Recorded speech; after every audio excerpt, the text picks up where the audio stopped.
पहला प्रश्न दिया हुआ है, हिंदुस्तान संगीत में शुद्ध और विकृत कुल मिलाकर कितने स्वर होते हैं? पहला ऑप्शन दिया हुआ है 8 स्वर, 12 स्वर, 7 स्वर और 11 स्वर। तो option B is the right answer. Hindustani संगीत में शुद्ध और विकृत दोनों ही मिलाकर कुल टोटल 12 स्वर होते हैं। एक सप्तक में 7 शुद्ध और 5 विकृत कुल मिलाकर 12 स्वर होते हैं। अब समझते हैं सप्तक। देखिए, संगीत में सप्तक यानी 7 स्वर होते हैं, जो होते हैं सा, रे, गा, मा, प, ध और नी। ये 7 स्वर सप्तक कहलाते हैं, लेकिन इनमें 5 स्वर विकृत स्वर होते हैं। तो देखते हैं हम लोग, रे और ग और ध और नी, यानी पहले को छोड़कर 2 और अंत से 2, ये 4 स्वरों को कोमल स्वर के नाम से भी जानते हैं। और एक शब्द हो गया म, इसे तीव्र स्वर भी कहते हैं। और कोमल और तीव्र स्वरों की संख्या मिलाकर 5 होती है, जिन्हें हम विकृत स्वर कहते हैं। तो आगे देखते हैं, 4 ताल का प्रयोग किस गायकी के साथ किया जाता है? तराना, ऑप्शन बी दिया हुआ है धमार, ऑप्शन सी दिया हुआ है ध्रुपद, ऑप्शन डी दिया हुआ है ख्याल। तो option C is the right answer, Dhrupad. 4 ताल का प्रयोग ध्रुपद गायकी के साथ किया जाता है। ध्रुपद हिंदुस्तानी संगीत के सबसे पुराने भव्य रूपों में से एक है।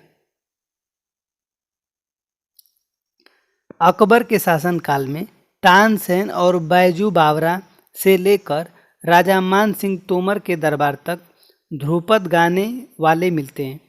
ध्रुपद एक काव्यात्मक रूप है, इसमें संस्कृत अक्षरों का प्रयोग किया जाता है। वहीं बात कर लेते हैं तराना क्या है।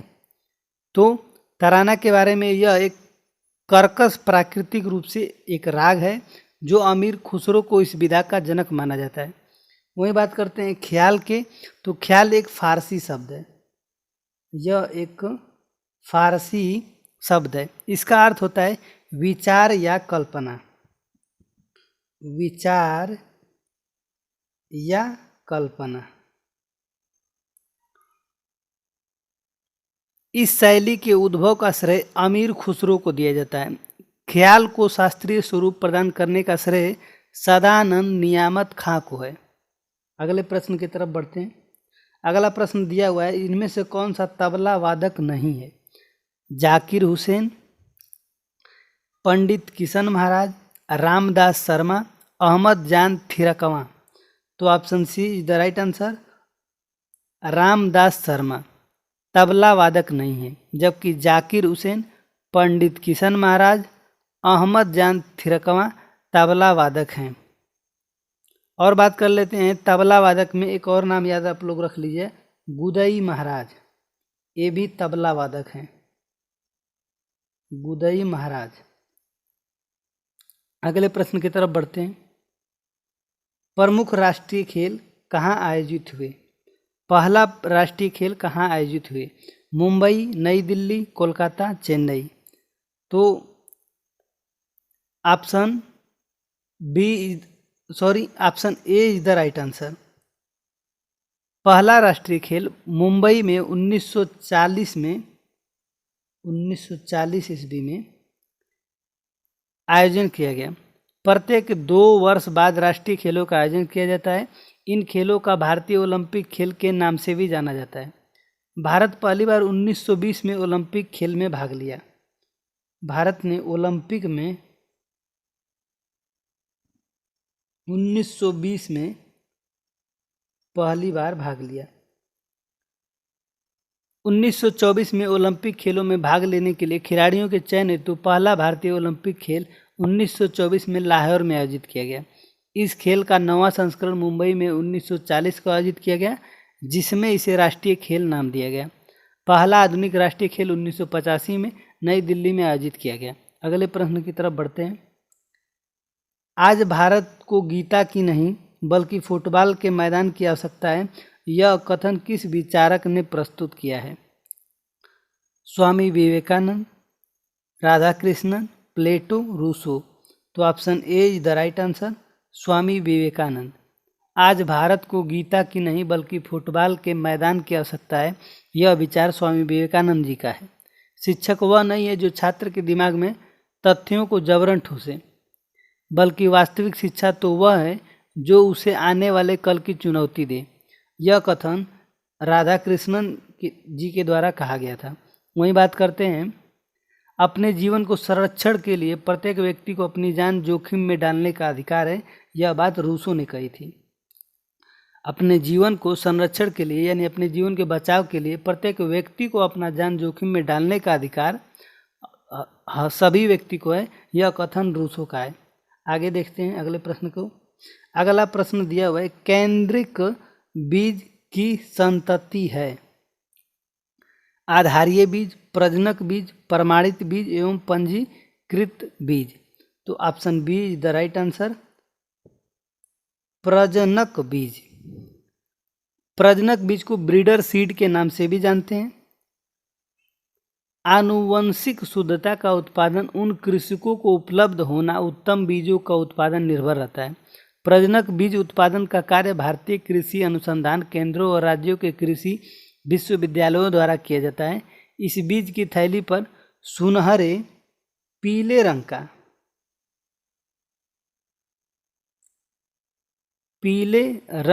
का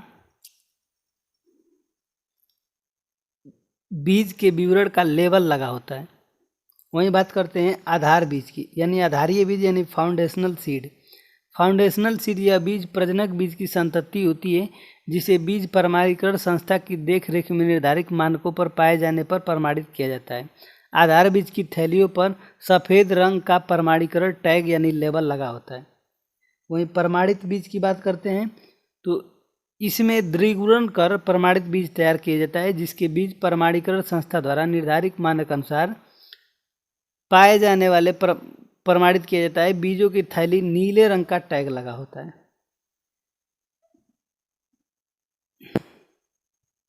नीले रंग का टैग लगा होता है। आगे देखते हैं। अगला प्रश्न दिया हुआ है, केंद्रीय औषधीय एवं सुगंध पौधा संस्थान कहाँ पर स्थित है? नई दिल्ली, हैदराबाद, भोपाल, लखनऊ। तो option D is the right answer, Lucknow.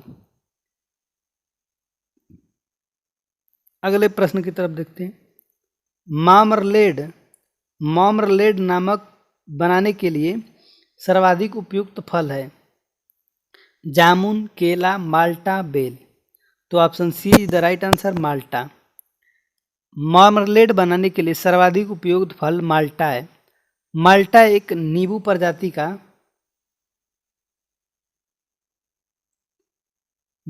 प्रजाति का खुशबूदार एंटीऑक्सीडेंट और शक्तिवर्धक फल है। इसका रस ही नहीं बल्कि इसका छिलका भी कारगर है। माल्टा के सेवन से गुर्दे की पथरी दूर होती है। चिकित्सक पथरी के रोगियों को माल्टा का जूस पीने की सलाह देते हैं। माल्टा सिट्रस परिवार का फल है, जिसमें विटामिन सी पर्याप्त मात्रा में पाया जाता है। जामुन खाने से शुगर के रोगी को फायदा होता है। यह रक्त के अंदर शर्करा की मात्रा को नियंत्रित करता है। वहीं बात करते हैं, डायबिटीज़ के रोगी को प्रतिदिन जामुन के या चूर्ण का सेवन करना चाहिए। जामुन की गुठली ब्लड प्रेशर को नियंत्रित करती है। अगला प्रश्न देखते हैं। केंद्रीय खाद्य प्रौद्योगिकी अनुष्ठान स्थित है?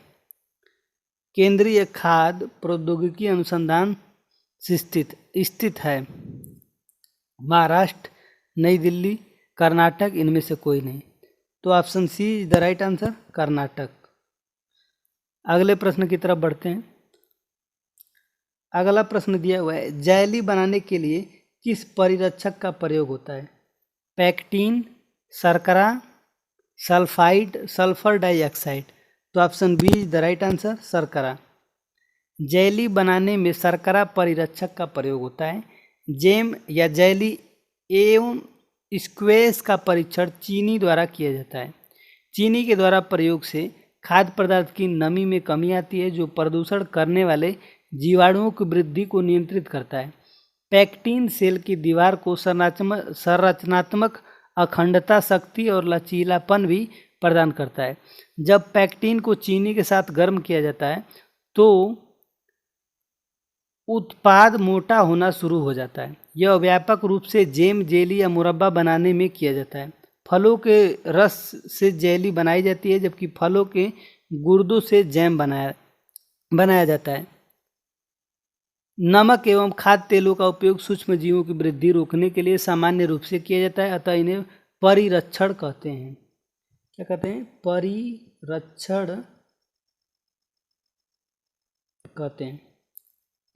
सोडियम बेंजोइट और सोडियम मेटाबाइसल्फाइड सामान्य परिरक्षक हैं।